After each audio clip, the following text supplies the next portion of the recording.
Hi, everybody. Welcome to Amigos. I'm John. And I'm Aaron. And today, Aaron, we're talking about Lotus Esprit Turbo Challenge. I can't believe it, Boat, that all these years that we never got around to that one. That's a stunner. It's a long name. It's a long name for a game. Well, it's the card's fault, isn't it? It's true. It's true. Aaron, I know that you've never ridden in a Lotus before. No. But No. the Lotus probably was at its height in America in the mid 90s, I would say. And you were living in Lexington in the mid 90s. Lexington's a rich town. There's some wealthy people there, a lot of horse money, a lot of Lexmark money, execs, etc. And so did you ever see when you pulled into the parking lot of the Lexmark before your shift, did you ever park next to a Lotus? Heck no. Do you think the executives parked in the low end parking lot? Heck no. I never got to. I don't know where the high end lot was, if there was such a thing. The thing is, at Lexmark and IBM when I was there, all the big money guys, they didn't work there like that much at the corporate headquarters. I don't know where they were at. I like the guy the guy that was over the whole thing. I only saw him during the big corporate picnic day once a year. He never was there ever. No one was like, "Oh, here he is." He never. I can't remember him ever showing up one time. Are you saying you have a closer relationship with the boss man now at the KSP that you work under than the guy at Lexmark? Well, I mean, the guy I work under is not of a lofty rank. So, I mean, like, I always picture him as sort of a boss hog. He's not. In fact, he looks like a bum. Remember hobos in like the 30s? Like they a had tramp? like the long beards and the kind of beady eyes, and like you'd see him in like the box car eating a can of beans, like Riley can. That's what he looks like. Really? He's a blacksmith guy. Okay. So he does blacksmith. He's got his own like forge. This thing's bigger than my house. It's enclosed forge. He's a big blacksmith guy. He does all these events and he hosts the blacksmith guys. Well, but I mean, he's not a big money player. The guys above him, because the cops, at least in Kentucky, their rank, it's sort of like the military, right? So you got lieutenants and colonels and captains, all this crap. I can't tell them apart, but they're the ones that are making big cash, not low-enders like us. Have you ever asked him to forge you a glaive? I never thought about it. The problem is, like, you know how much, if you get a sucker to knock you something out in, like, a factory, like I don't know, have them inject mold like inject CBWay.com. Right. Yeah, that's something, right? But I mean, if you want someone to actually forge, like if I said, listen, I need a full-size glaive with retractable blades, right? Right. He could probably, if he couldn't do it, he could team up with some people and do it over a series of months and years, all right? But it would cost so much money that it would be like worth more than your cost. I mean, it would be a ludicrous amount of money. Forging stuff is expensive. I would figure he would do it as a favor to you because you were the only one that went with him to that lady's retirement dinner.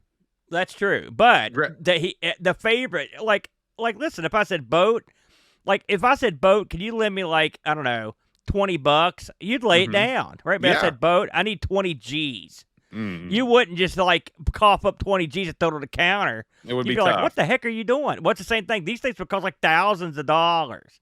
Really? Plus to get a proper glaive, let's think about it. It's like you can see, I don't know if you can see the one behind me. You can see the top of it right there behind me. Like that thing's gold.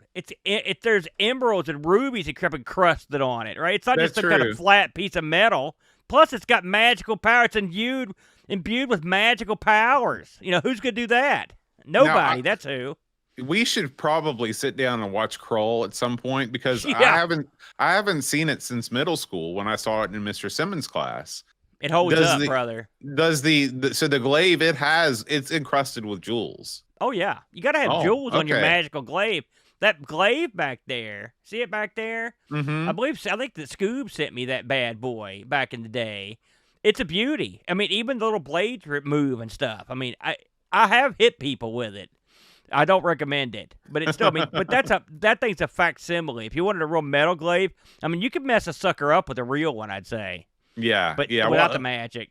Now, we've sort of gone. I don't know how we ended up on the topic of glaives, but It's I always a did good want to topic. I did want to ask you a little bit about your. Do you have any experience at all with the Lotus vehicle? No. I think I saw you get in a sports car when you were in England. That's it. I can't fit in a sports car. And so Yeah. if it's a monster truck or something, I'm in, but not a sports car. Yeah, I did. I was lucky enough to sit inside of a Lotus. I really blew my chance because I should have asked the guy, "Hey, can you take me around the block?" So we could have actually gone somewhere. But it was a challenge, Aaron. I'm not going to lie to you. I'm not the smallest guy in the world, both Yeah. height and width wise. And they give you about the size of a normal car window to Yeah. climb into. So just imagine how easy it would be to climb in through the car window of your van. And Yeah. that's what the Lotus is looking like. That's why when you asked if I'd ever gotten in one, it's like, well, that's a dumb question. No. Now let me ask you: when you got in, so you did sit in the Yeah, driver's yeah. seat of the Lotus. No, Is it like passenger night? seat. Okay, that doesn't matter. No. I take it back because I sat in the driver's seat because they drive on the opposite side in England. So yeah. Oh, very good. So you're sitting there, right? Is it Mhm. like Knight Rider in there? With all the cool, and the seats made of like rich Corinthian leather. Like, what was it like in there? Like a true sports car has those jump seats. You know what I'm talking about? Yeah, Like yeah. they're built for speed, not comfort. They're built to hold you in. So you feel like kind of squeezing in on your sides. It's not a feeling that I particularly like. I don't like people squeezing in on my sides. I'd rather be violently ejected from the vehicle than have to ride around like that. It's I'll the take my opposite. chances. It's the opposite of riding around in a Lincoln Town car, which is like riding around in a lazy boy recliner. That's or like the old Thunderbirds with the big couch you sat Right. down on. Right. Yeah. Right. So when the dials and whatnot, like what would Mhm. that look? Were they digital or anything? I believe that, Was the car on when you were in it? no. Yeah, Probably a again, good it was a missed opportunity. I should have been like, hey, let me jump in the driver's seat. You jump in or I'll jump in the passenger seat. Take me around Stroud. Who owned the car, by the way? This is a guy named Dan, and he's Yeah. a frequent cave visitor. And so Neil got in touch with him, telling him that, I was coming down. We were doing Lotus. It would be great if he could bring the Lotus down. I believe that Dan actually owns multiple Lotuses. He's a collector of the Lotus. Uh-huh. Wait, Yeah. did you guys? So it's been so long since we did that show. I vaguely remember the particulars. I just remember some of the non-particulars. But was the Lotus? Because getting into the Lotus, the height of the experience there at the cave, or was there No. stuff inside the cave that was much more mind-blowing? The height of the experience in the cave was Yeah. walking into the break room where they had a full-size Subudio table set up. Yeah. They were with pictures of you adorning every surface. Yeah. And a huge screen TV that was just looping episodes of Indoor League. That was the height of the experience. If the people that make the old soccer game would like to get in touch with me for some sort of endorsement, I'm down. Because I think you could, like, how about an Amigo Aaron set? Right. I've actually played that game. Me and that kid, we gave it a shot. At Boat Fest 2 years ago. So we need to get another round of that. I mean, a proper round. I wouldn't mind because you've got the game still, so we should give that a whirl. Yeah, absolutely. I also want to give it a whirl again to the old electronic vibrating football. Yeah, but that sucked. Sabutico's a lot better than that. Are we pronouncing that right? Sabutico? I think it's Subudio. Budio. That's right. There's a lot of booty in Subudio. It's got nothing to do with race cars, so that's for darn sure. No, let's talk about something that does.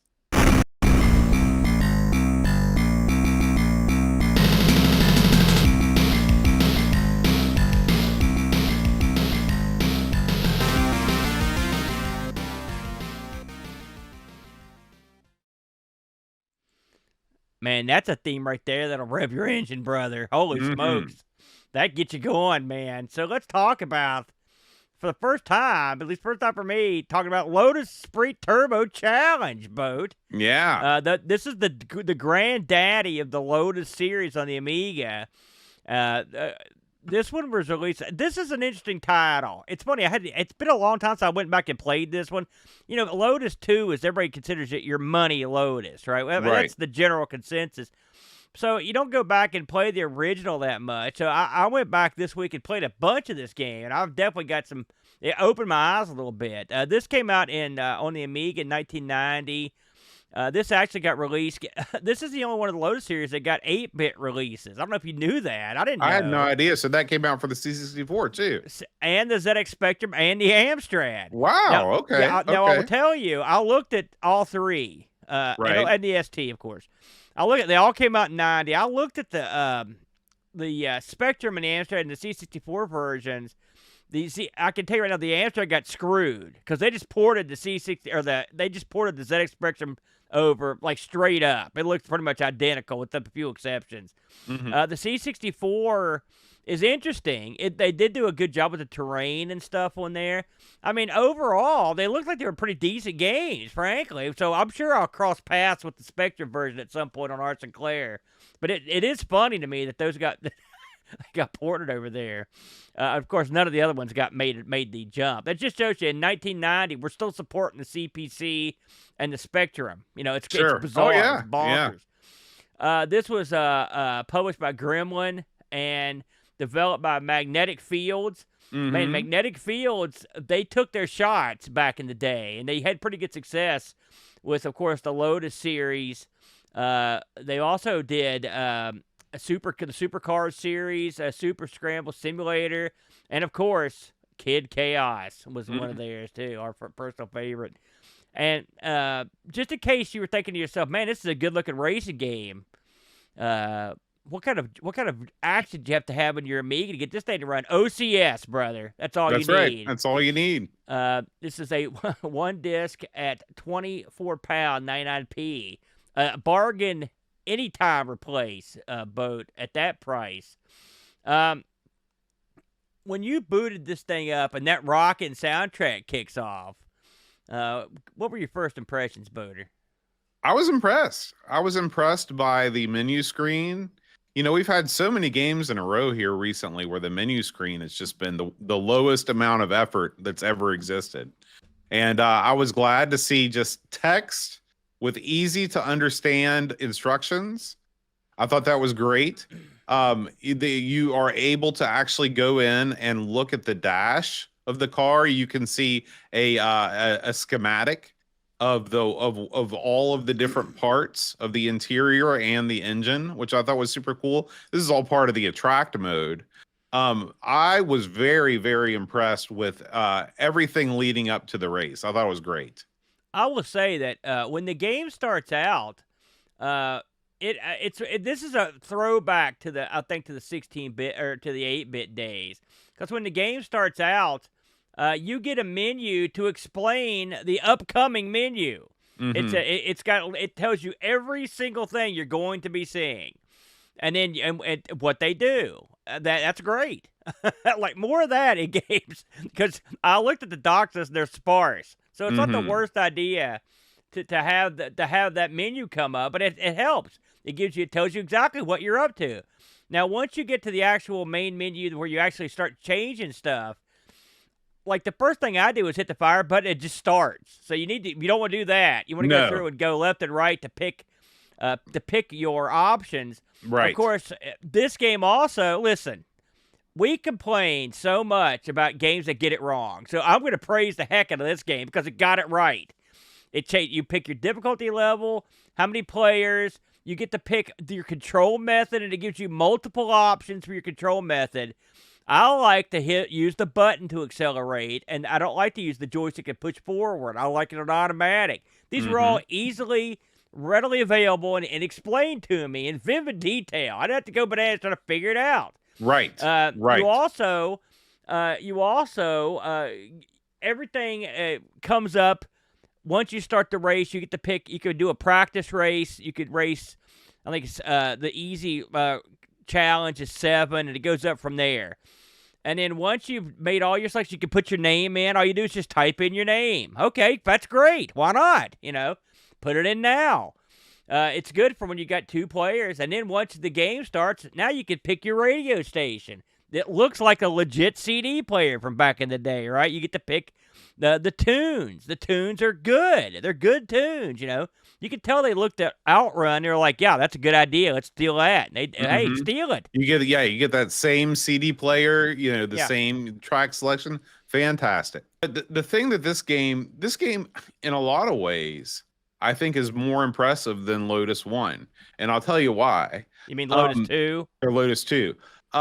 I really like some of the mechanics in Lotus 1 more than Lotus 2. I really like the amount of tracks is more. You get more tracks in Lotus 1. It is a racing game. It's not a checkpoint game. So you're trying to race to get to, first place. I always like those games. When I'm playing a racing game, I want to play that. If I'm playing Outrun or something like that, that's a different deal. But I always viewed Lotus as more of a racing game. I like the fact that you pit in this game. I think it adds an element of strategy. Do you try and make it around one more time and kind of redline with your fuel? I thought that was cool. I thought that the different backgrounds were nice. Now, one thing the Lotus 2 does give you is it gives you the rain effects. It gives you the snow effects. It gives you the tunnel, quote unquote, effects. The tunnel effects are not that impressive. But the biggest thing, and the thing that just blows my mind about Lotus 2 is that in Lotus 1, you get music and sound effects together. And in Lotus 2, you only get sound effects. The way they do it is, it's the old, like, they cut out tracks to play some sounds when it happens, but it's still better than nothing. I will give you that. It's better. It's better than not having one or the other. I've got the back of the box here just to show off the blurbs that were back here. Of course, it says here the game feature includes split 3D screen, 1 or 2 players, 32 courses across 3 different levels, 20 competing cars, multi-hazard, turbo racing, refueling, and pit stop with decision tactics. Let's talk about your opponents in this. When you're playing just by yourself, you've got X amount of opponents that you're playing against. I mean, I think 20s. I saw plenty of races where I had to, was in 19th place. One of the downsides is the cars are all basically the same. They're the exact same car with the exact same color. Wonder why they couldn't do anything with the color of the cars at the bare minimum. That's kind of strange, isn't it? Well, the only thing that I can think of is that the game is extremely colorful. You've got the really nice backgrounds that don't appear to be copper backgrounds. They don't appear to use that cheat. You've got real nice signage going on that's also multicolor. Maybe they just ran out of colors. They couldn't display those extra colors on the Amiga. Again, OCS, ECS chipset. Well, limitations. So with all that said, playing this, I was immediately struck with how awesome it is. Yes. It play. First of all, if you're the biggest OCS cheerleader on earth. This should be on the banner. Lotus 1. This is a King Dong. I mean, this thing, it races smooth as silk. Mm-hmm. Smooth as silk, this plays. And you've also got the split screen aspect. I do wish when you were playing by yourself, you could have the full screen. That's one thing you get for Lotus 2. This one, perpetually showing the guys in the pit, that is irritating to me. It always bugged me. But still, with all that said, that you've never played a game in half a screen that played this well, ever. I'd say this is the King Dong of that. I think this is absolutely on par with the second one. I went back and played them both. I mean, this thing it's amazing what they squeezed out of the OCS on this thing. When you are shifting lanes and scooting through those races, I mean, you really feel a sense of speed. I'll tell you, I play almost always. I play on auto instead of manual transmission. Every time. But I did try a few rounds on manual, and it does it. It works. It works, and it's a whole different sort of game when you play like that. But I mean, it is fun to weave in and out of traffic. I wouldn't call the other racers geniuses, but I mean, I think they just sort of kind of meander back and forth. I don't think they're actually doing anything particularly intelligent, but they're Yeah. definitely challenging to Yeah. get through. And it's exciting when you're in double digit place and you're going up to the field. This game lets you make the big comeback. Like Right. you can come from way back and catch up. Something else the game features, aside from the fact that it's got the smooth scrolling, it's got awesome hill effects where you go up a slope and down into like a valley. I mean, it looks great. Mm-hmm. Blind turns off the hills. Mm-hmm. I mean, I can't stress to you enough. If you haven't played the first one for a while, and I'll be honest, I hadn't played this for quite a while. Man, going back to it, I think I was more impressed with it now than when I first saw it. Mm-hmm. Because they also the view this one I don't know what it is about this, but they got the viewing angle correct, which is always a pet peeve of mine where you can't see what's coming. In this game, for whatever reason, I felt like I had a much better view ahead of me than I've had before. I could really see what was coming. It didn't necessarily mean I could make the best turns, but it was nice to be able to see quite well. You've got sight into the distance for a long ways. Yeah, the draw Which is distance is nice. very impressive. Yeah. I mean, it's a top shelf playing game. The controls are tight, in my opinion. Did you have any problems with the controls at all, Bo? Did you find This something you were game comfortable with? this game controls like an absolute dream. I Yeah. mean, it's I think it controls better than Lotus 2. I mean, I just felt like it just felt so right to me. It felt so right. They're both good. I mean, there is nothing. This thing doesn't take a backseat to nobody when it Right. comes. I mean, we've played all the racing games on the Amiga, and this one's in the top. I mean, it's got to be in the top 2 or 3. I mean, it's Oh that yeah. good in my Oh yeah. opinion. Let's talk Absolutely. about the aspect of pitting. So you're going to get into some races that are going to. First of all, your car takes no damage. It's 0 damage. Now, this could be the old. We're not going to license the car if you're going to damage the car. Don't know. Mhm. I've heard of this before in racing games where they don't want any damage on the car. But not having damage in the car, I think, is a detriment to the game because it makes pit stopping much lamer. If you Right. played any of the pit stop games, it was really fun to have the little mini games where you would go in and change the tires and and do all that jive. None of that in this. This you literally just you scoot the guy over, or you don't really do anything. You just go to the pit and they fuel until you hit the button to leave. That's pretty much the extent of pitting. What did you think of the whole pit system? Yeah. Pitting is always a weird thing to implement in a game like this because you wouldn't really pit in a road race. But I was trying to think about ways that I can improve upon it. I would have liked to have seen like an end to the pit lane, maybe like a little garage or a little tent or something that would show up in the background because the draw distance is so good that would just remind you. Because so many times I'd be like, man, I got a pit after this lap, and that the pit lane would show up and I would just miss it because I wanted to see something more there. But as far as how you actually pit, yeah, it's fine. It's fine. I often would not stop, and I would because you have to completely stop in the pit, Mhm. which obviously, and I was always trying to coast in, and then, so many times you'll see me, but this is me playing. I'm sure you'll see more than once where I get to the pits and I slow way down, and then I don't stop quick enough, and then I go back out. But I eventually got the hang of it. Right. Here's something: pitting did not appear in the second one. Yeah, And they I took that like out completely. and the thing is, I like the aspect of pitting. I really do. I think it adds something. Even with just what they've got here, I think pitting is fun. You know, Mhm. I like the idea of having to stop for gas because, like, when are you going to do it? You've got to, how much gas do I have? Do I have enough to get around? There were a few laps in this where I ran out of gas because I thought I could get one more lap out of it. And the amount of gas you use is, at least as far as I can tell, well, it didn't just run off intermittently. It's like, how much were you weaving? How many times did you wreck? Are you going to have enough gas to get there? I don't know.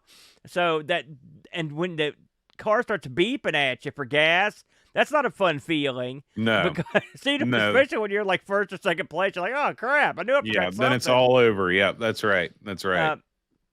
So I liked almost every aspect of the game. The music's good. The graphics are good. The pitting is adequate. It's okay. Were there any aside from the things we've mentioned? Were there anything that disappointed you? I don't like the rocks. The rocks in some of the later courses. There's no need to have rocks on a racing game. We played a motorcycle game on the ZX Spectrum that had a ton of rocks, and you could, I think you could, if you popped a wheelie, you could get over the rocks. There's no such option for that in this game. It's unnecessary, and it makes the game, needlessly difficult. The good news is that you can race a good long time before you hit a track with rocks. And like I said, I had a good time just kind of checking out the different environments. Like I said, all of the different courses are kind of cool. I love the different backgrounds. It doesn't take much to make me happy in a racing game. Give me some variety. My biggest complaint is I wish that you could race against different cars. That's if they would have done that, pick another car, or you could pick another car. Yeah. I have a feeling that there are mechanical reasons why they didn't give you the full screen. They hadn't quite come up with a reason or a coding trick to do that. And to be honest with you, I didn't miss it. Like, I can focus on half a screen. Heck, I used to be able to focus on a quarter of a screen when I was playing Mario Kart on the N64. So that was no problem. But like I said, I was thoroughly impressed by this game, and I think that I do like it more than Lotus 2. I had a good time playing through this. It's funny. Me and Brent just played on Atari Unlimited last week. We also played a racing game. It was a motorcycle racing game called Super Burnout, and Brent was complaining like, "Man, I just went out there and got killed, and I could never get first place." Now I played this I played some more of that this week, and I got first place a bunch of times. But in this game, I could sit down and go to work and have success. You don't have to finish first to keep going. You have to finish. I think it's in the top. I believe it's the top 8 or something like that. You have to finish. And if you're out of fuel, you're out. I'll tell you that right now. And the downside of it is, no matter how many points you've got in the standings, because you get points for every win, depending on where you finish the race. I wish you could stay in, even if you didn't. If you have a bad race, which is like a point leader, it seems like you should be able to stick around, but that's not the way it works. Right. But so that could have been done better. These challenges where you do 7 or whatever tracks, they have these in every racing game, and they never really seem as fleshed out as they should be. I don't know what would make them more interesting. The one downside of a game like this, I would have liked to have seen an upgrade system, just where you can, depending on your placement, you earn a certain amount of money. You can put that towards a better engine. Just some sort of an upgrade path would have been really nice. I don't know how much leeway they got with that license. That's the one they always wonder about stuff like that. I remember I used to play this game that was from Ford, like back in the DOS days. I used to hear they were real stringent with the license, and like they wouldn't let you do nothing in that game. So maybe they could have put something in here for the motor heads, like to tweak the engines and stuff. Right. But as an arcade racer, and this is another thing I wanted to bring up, and you touched on it earlier. Lotus 2 it's like sort of like a cross-country racer, where this is a track racer, right? You're on a track.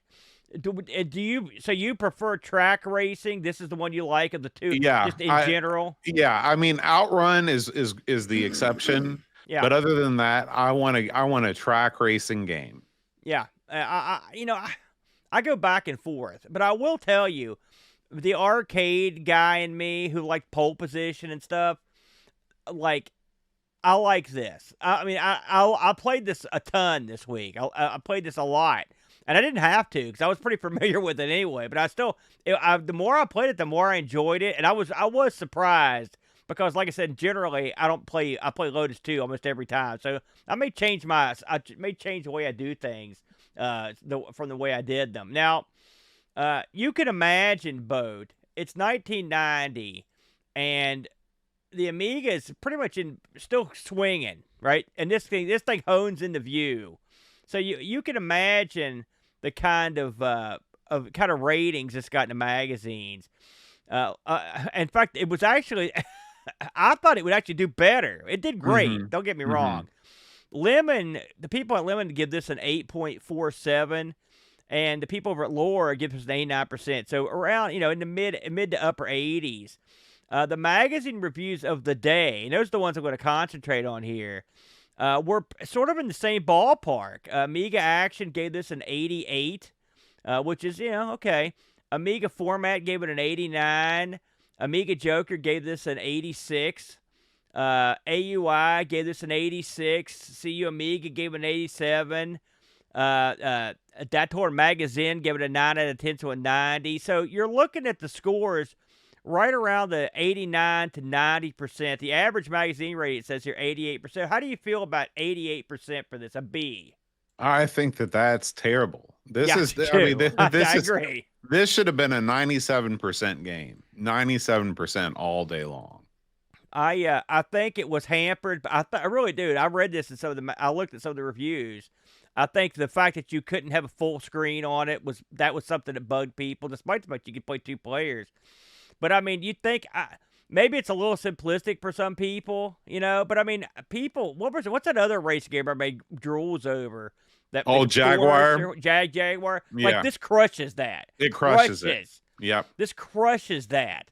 In fact, this crushes all my. If there's a better racing game outside of the Lotus 2, someone have to turn me on to it. Because can you think of another one that's can you think of any other racing game we've played on the Amiga that's of the quality of this? Except for not Lotus at 2? all. Not at all.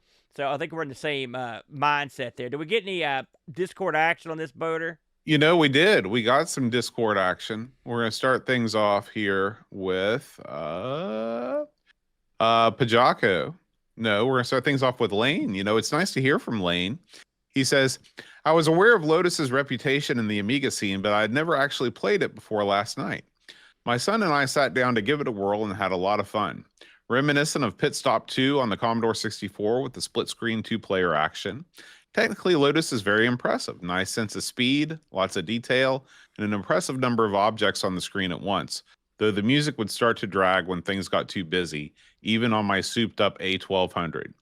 We were getting frustrated that hitting a CPU car slowed you down, but not your opponent, and that the CPU cars seemed to be purposefully preventing you from passing. But at least hitting an object isn't insta-death a la pole position. Overall, an entertaining racer. Looking forward to checking out the sequel this weekend. 8 generic guitar samples out of 10. So he liked that one. Pajako6502 writes, a stone cold classic that set a very high bar. Great graphics, great audio. Sadly, no music and sound. I don't know what Pajako is talking about. There's definitely music and sound in this game. There's a little sound. And it plays well mostly. It isn't perfect. There are too many cars at the start, meaning you have no real chance of getting ahead of the pack from the off. So you have to hang back and wait, as it's easier to pass opponents once they separate. Lack of opponent control or color makes it all very samey. But my personal pet hate is solid obstacles in the road. Rocks in the road wasn't cool in Enduro Racer. That's the game Enduro Racer that we played on the ZX, and it isn't cool here. Pitting for gas is an element of realism that isn't needed in an arcade racer, although it's a nice touch. However, these are minor personal gripes, and it doesn't stop this from being an all-time great that was only knocked off its perch by the sequel 8 out of 10. And that's going to do it for this week's reviews. Remember, if you're a member of our Discord community, one of the perks is you can leave us a review of the game that we play each week to read on the air. It's funny. So both of those guys gave this an 8. I mean, yes, there are some minor irritants in here, but I mean, yeah, I'll look at this, I'll look at a 10 out of 10 racing game, and there's got to be at least one on the Amiga, right? That's a 10 out of 10. And so, it's not this one, but this is a 9 out of 10 for me, easy. Just because like I said, if someone wants to reply in chat, tell me what the better game is when you get a chance. Just to close shop on this thing, Boater. This was the number 5 voted on best sports game on Amiga Joker in 90. It was number 45 in the all-time top 100. Number 45 in the all-time top 100 Commodore format. That blows my mind. These people are crazy. Low. I'm dying for someone to tell me something here. I also saw this mentioned a bunch of places that when you make the high score table, all the names on there, all the racers' names are sort of like parodies of real racers like Nigel Mhm. Mansell and stuff. So I knew some of the. Believe it or not, actually, it's funny. Even though I never really got into this sort of racing, like I knew a lot of the racers' names. So I guess the Wide World of Sports pounded into my head back when I was a kid. And one last little bit, I noticed that someone mentioned you never got placed in the front of the pack or whatever. From what I was reading the tips on this, and the tips said you're placed in the reverse order of how you finished. So if you won a race, you would be placed in the back, for example, in the second race. That's Mm. that's what the tip thing said. Your mileage may vary on that. I looked this up on eBay. Boat. I'm sure they sold a ton of these. Wouldn't you guess? I mean, Oh they yeah, had to have sold a absolutely. ton. And since it was on the ST, the C64, the Spectrum, the CPC, as well as the Amiga, I will say you could get a better deal if you jump ship and try to get another version. So I saw these sell in the box for $31 and $22 for a budget version. But right Mhm. now, people are fishing for between 81 and 135 buckaroos boat. So Mhm. pretty big money there on Mhm. that. And any final thoughts on this one? Play it. Just play it and forget everything that you knew about Lotus 2 being the best. If you ask any Amiga repair technician what the most problematic component of a motherboard is, they'll undoubtedly mention capacitors. The electrolytic capacitors that shipped with the Amiga are 30 years old or older at this point, and each one is a ticking time bomb waiting to explode battery acid all over your motherboard, sometimes damaging it irrevocably. Don't wait. Replace your capacitors now. Full capacitor kits for every Amiga model are available now at retrorewind.ca. Don't want to attempt the repair yourself? Use their white glove recap service and leave the intricate removal and soldering process to the professionals using industry standard equipment. Use the promo code Amigos10 at checkout and save 10% off your cap kit or service. Remember, make retrorewind.ca. Uh-oh.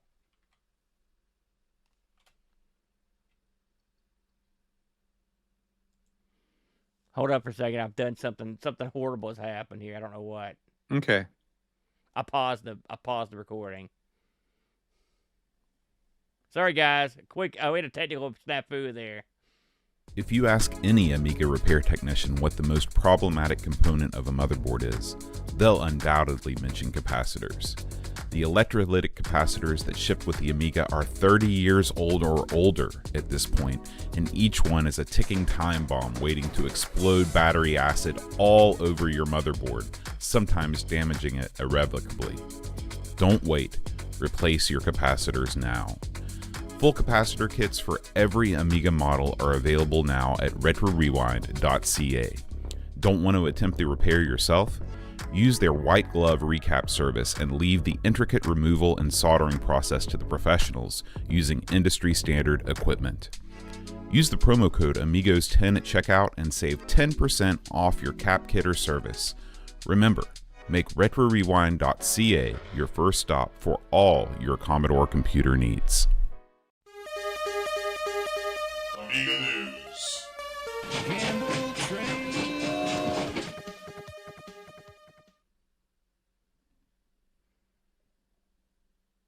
What do you got, Boat, this week? Oh, this week, Aaron. Sorry, I was off on World of my own. So Aaron, the Virtual Boy is coming back in a way that no one expected. Okay. The Virtual Boy is you are going to be able to buy a Virtual Boy helmet that connects to your Nintendo Switch. Sort of like, remember back in the early days of virtual reality when you had the cardboard gimmick that you would put over your phone and it would split the screen in two and it gave you that VR 3D experience? Yeah, well, sorta, yeah. Well, imagine that, but instead it's the Virtual Boy. Well, And it's still cardboard. so how much is this thing gonna cost? My kid's got a Switch. This is for the Switch 2 or Switch 1? This is for both. This is for both. Okay. And Aaron, I mean, at least they made this reasonably priced. They didn't try and gouge anybody for a piece of cardboard. Oh, They're good. only charging $99.99. Yeah. What the? That sounds like a full-on gouging. $99? You can only purchase this product if you have a paid Nintendo Switch Online membership.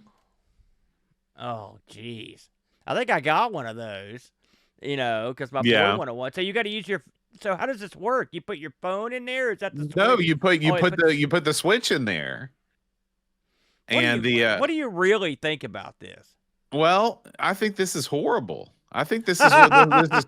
No, it doesn't. I take it back. It does. See, it says that it's cardboard, but when I'm looking at the thing, yeah, it looked nice. It looks nice.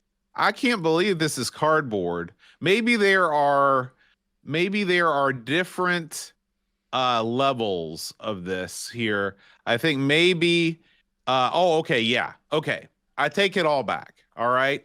You can put your normal. The cardboard model is $24.99, or you can get the real deal like plastic for $99.99. Okay, so that's a little bit more reasonable. That's less anger inducing. Right. How much of the Virtual Boy have you played, Bode? Jamie had one back in the day. Yeah. And my friend down the street, Amber, she had one, and it was one of those things that after playing it, I always felt slightly ill, and I knew for a fact that I never wanted one. Well, there you go. I believe it or not, I went through the entire library of this thing because ARG made me do it. Right. Because I was trying to find games that I could tolerate. Because I think we've done a couple of shows on the Virtual Boy. I know we did at least, but I've played almost every game. It's not like there's a expansive library. There is homebrew. I do know that. Mm-hmm. So $99 for a plastic version of this that you can put your Switch in. I'm okay with that, actually. That's not bad. $99 for a cardboard, that would suck. But for $20, and I wouldn't buy the cardboard one. I would just pony up the money because I've been trying to buy one of these things for a while. But the problem is, it's just like a lot of stuff in that era. Like they're overpriced, like as heck.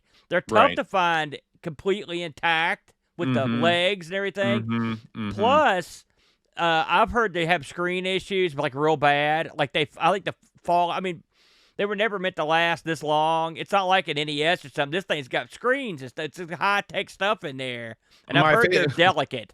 My favorite thing is if you scroll all the way down to the bottom of the page, it says "Warning: Cancer and Reproductive Harm." Holy smokes! That's what you want out of your video game system. That is reproductive harm. Please do not strap the Virtual Boy to your groin, for example. This is not underpants. Believe it or not. I don't know about this. I mean, I'm okay with it. If you can't get a Virtual, I mean, for the fact that they're only selling it to the club members, that's dirty pool. I mean, that, you know what gets me about these companies, and this is the way all companies are now. You remember that greed is good from the 80s? Everybody says, oh, the 80s, that's where everybody got greedy. No. You're living in the greed times right now. Yeah, and these companies, they want it all, and they want it now. They don't have, like, people would have bought this. Like, if I went down to, like, Target, and this was on this end of the aisle, and I was like, hey, the kid's got a Switch. That might be kind of fun. I'll drop $100 on her for a birthday gift or something. But now they have to add in the added baloney. Oh, you've got to be a member of the club. But God knows what else. Or does it come with games? Is that written down anywhere? Yeah, it comes with 2 games. It comes with Telero Boxer and something else. So you do get 2 games. That's it. Yeah. Yep. And let me guess. The other ones are purchasable. It says get ready to play. Oh no, it doesn't come with any of them. It just says get ready to play Telero Boxer and Galactic Pinball. Additional titles will be added in the future. But here's the thing. These are all free because they're going to be included in the Nintendo Switch Online package. So it's all part of the Nintendo Switch Online. So then now you're strapped in. That's why they want you to be in this club, because now they got you in their walled garden. Oh yeah. Now you've got to pay to pick up these titles. And trust me when I tell you, the titles aren't worth that much money. So if they're asking you for more than $1 or $2, you're getting screwed. So It's Well, Nintendo. yeah. I mean, they're not asking for anything. If you have Nintendo Switch Online, you get it all for free. So you get every game for free? Yeah. Have you ever used Nintendo Switch Online? The boys got it, but I've not Okay. used it. No. Yeah, all of the it's all the classic games that they put on there, and it's Netflix basically for. But I mean, there's for no way retro games. you don't get to keep the games. You don't get to keep the games, and just like Netflix, they remove stuff and they add stuff, etc. I don't know. Maybe some enterprising hacker will work an angle here, and then you could, and then I don't know. Maybe you could slip something else down in there. I don't know. The thing is, the games aren't good enough for me to care that much, Right. But I mean, I don't know. What do you? I mean, would you buy this? No, I Okay. wouldn't, because when it was new, I didn't want it, and I definitely don't want it now. There you go. It's a valid point. Interesting. Interesting. It's funny. I saw a little blurb about this, but I skipped it. But I had no idea what I was actually looking at. So that's wacky. I got one more thing we'll throw in here. Okay, man. Our buddy Chris Edwards. He's goofy, and we all know that. He did release that new Amiga video today, but this one I thought was particularly amusing because it's his 500-mile road trip from Pennsylvania down to Bammy. Bammy. I think he's got a kid going to school down there at the University of Alabama. And so if you ever wonder what it was like to ride with Chris in his car, this is it. He literally, it's the whole trip is documented here as we flip through it. But I wanted to severely chastise him, because he was in West Virginia and we heard nary a peep. Now, as I mentioned in his comments, all he would have had to have done was to add an extra 8 to 10 hours to his trip, and he could have drove right through Hurricane. But no, he chose to take the shortest route. So next time, we'll be looking for him. But I like something a little bit off-kilter. Like he goes into a Bucky's. I like the idea that he was filming this with a GoPro in a Bucky's. What do people at Bucky's think of that? Probably not too happy about it. But Well, I think everybody that goes into Bucky's is filming with a GoPro. It's the thing Really? to do. Yeah, people are obsessed with Bucky's. You've been to a Bucky's? Never once in my life, and I never hope to go. I've mentioned I went to one. I don't know if I told you the story of me going to one. There's actually No, tell me about it. On my old route, I went so deep into the south that I went past one. Really? And so me, Matt, and the Luke stopped by there on the way back from the pinball museum in Corbin, Kentucky. Oh, okay. There's a Bucky's in like Richmond has one, Richmond, Kentucky. And so it looks exactly like his video here. If you're watching at home, you pull up and there's like 40 million gas pumps, like a zillion gas pumps. The gas isn't any cheaper. I didn't find it to be any cheaper. And then they also have the world's greatest bathroom. That's what they call it. It's like 1 million, if you're a guy, it's 1 million of the cleanest possible places to use the restroom, all in this ultra-sized bathroom. So they got that. I'll give them that. That's all right. I like that. They've also got, like, when you go in there, they've got like a full-on like butcher, and you can get like meat sandwiches and steaks, and it's bonkers the amount of food they've got. You can see right now as you're going through here, they've got all kinds of crazy sandwiches and salads, and then they've also got a bunch of tchotchkes and a bunch of, candy and nuts and crap. It's just a gargantuan. Look at the size of that thing. It's massive. I had heard these things were better than Christmas, 10 times better than Super Bowl. I didn't find them to be that much better, and also found them to be kind of expensive. So I'm not going to go out of my way to go back to one. But you're right, people love these things. So if somebody in the comments wants to tell me what's great about Bucky's, maybe I missed a memo there and didn't get the full slant of it. But anyway, if you like Chris Adams and his whacker, or Chris Adams, if you like Gentleman Chris Adams the wrestler, you're watching the wrong show. If you like what about Chris Isaac? Oh my God, the guy with one song. He plays a wicked game. Yeah, that's it. Anyway, Chris Edwards, Bing. There you go. That's all I got, Boat. All right. Well, Aaron, that's going to do it for our show this week. As always, if you want to support us, patreon.com/Amigos podcast gives you access to our Discord server where you can leave reviews for us to read on the air. We will send you a Christmas card and a magnet every Christmas. And you get to rest easy knowing that you're supporting the fine folks that bring you entertainment each and every week for the past 520 weeks. Error-free entertainment. That's the kind of action you're getting. That's Shall we right. see what we're looking at next week, Boat? What are we looking at next week, man? I mean, we've never played Lotus, so I think we've now covered all the car and truck related games. Here we go. Except for this one. Wow, super off-road. Who would have thought? Who would have thought that we would have we hadn't done this? This is crazy. I cannot believe that we've never played. And I checked. I've an Iron Man Stewart's super off-road. I've done this on another show, but never done it on here. And that should be a lot of fun because I have personally, I'm sure you too, I've played the actual arcade machine for this one. Me too, a bunch of times. Many times. One of my buddies had one, so that should be a lot of fun. Another great week of driving action mode. That's awesome. Yeah. All right, guys. Thanks as always for listening. We'll see you next week. And until then, adios. Adios. Amigos is made possible by contributions from listeners like you. Patreon supporters help choose the games we play, receive exclusive magnets, and get access to the Amigos Retro Gaming Discord server. Visit patreon.com/Amigos Podcast if you'd like to support the show and join our community.